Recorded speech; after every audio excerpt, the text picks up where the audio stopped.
guys, I'm Alexis and I'm a fellow teacher here with in-tocuh language. Today I will be going over some key aspects the teaching role requires and what the management and students expect of us when conducting our classes. This includes calling procedures, class flow, attendance, reports, troubleshooting, and general guidelines you should be following during your classes. I'll also be giving you some helpful tips to make your classes run smoothly, so stick around to see how you can be the best teacher you can be. The first topic we'll be discussing is the calling procedure. There are two methods of calling we use to contact the students. This includes normal phone calls using BRIA or video call, which you can access in the student's report. For normal phone call classes, you should make an attempt to call the student 4 times. You should call them on time, immediately after, 30 seconds later, and after half the class time has passed.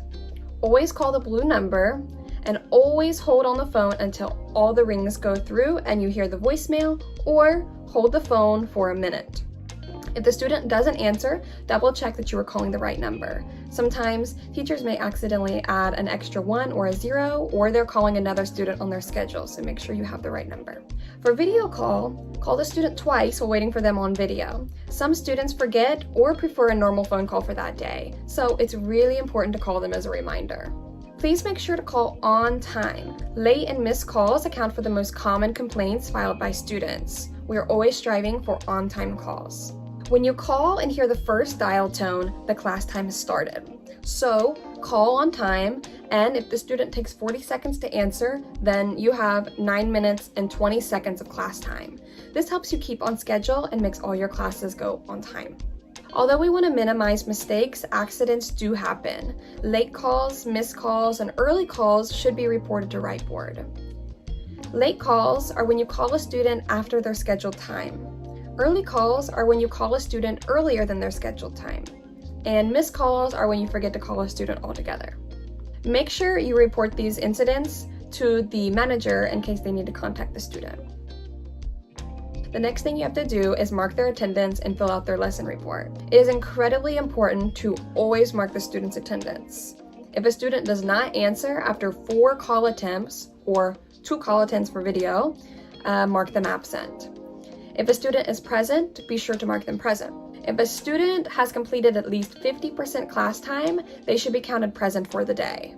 This is referred to as a short class. Always double check to make sure you recorded the student's attendance accurately to avoid complaints. You can mark a student's attendance in the daily lesson report. Daily lesson reports should include all the information from that day's lesson. You should include the student's mistakes and the corrections in the report.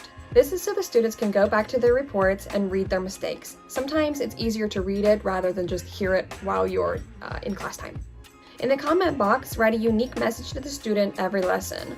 Also, write what lesson they did that day and what the next lesson will be. This helps other teachers to know what the students are doing in case there's a substitute class. Don't forget to also change the next lesson accordingly in the next lesson section of the report. When you have consecutive classes, finishing the report and calling the next student on time can be difficult. So if you are pressed for time and can't finish the student's report at the time of the call, at least mark their attendance and save the report first.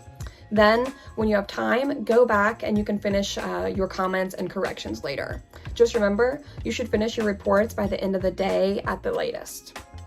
Monthly reports are also a type of report that we do. They are an evaluation of the student's comprehension, fluency, pronunciation, vocab, and grammatical abilities. They appear towards the end of the month and are due by the last week of the month. Try to give positive feedback and include helpful suggestions to the student. We don't want to outright criticize the student's ability, but rather offer praise and practical advice or suggestions. Since these can be very time-consuming, it is perfectly fine to use templates. I'll go into more detail about this towards the end of the video. Next, I'd like to talk about class flow and time management. Since we often have consecutive lessons, time management is a crucial aspect of our job.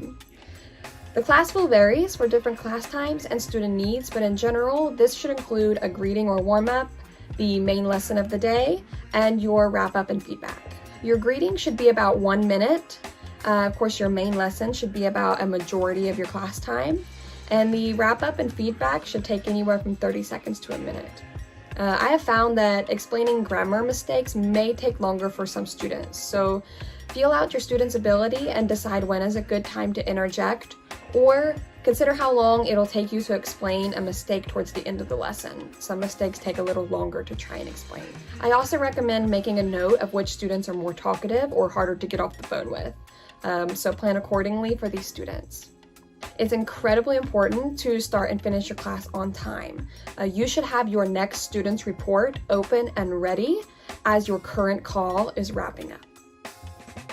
Sometimes students file complaints when they are not satisfied with the class or something went wrong. These are the most common complaints filed by students, so try to do your best to avoid these kinds of mistakes. Teacher talked more than the student. Do you have a dog? Only requires yes or no. However, tell me about an animal you've had or currently have in your life. This requires a little more thought and effort. The next complaint is the teacher was not focused or attentive, waiting for the time to run out or doing other things on call. So always be interactive with your students. Always ask the student if they have their textbook first.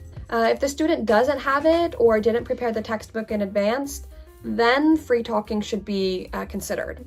So free talking should be your last resort. The next complaint is the teacher called the student or ended the class too early or too late. Remember, try and stick as closely to your schedule as you possibly can. Although we are all human and occasionally prone to mistakes, it is our job to provide the best quality lessons we can.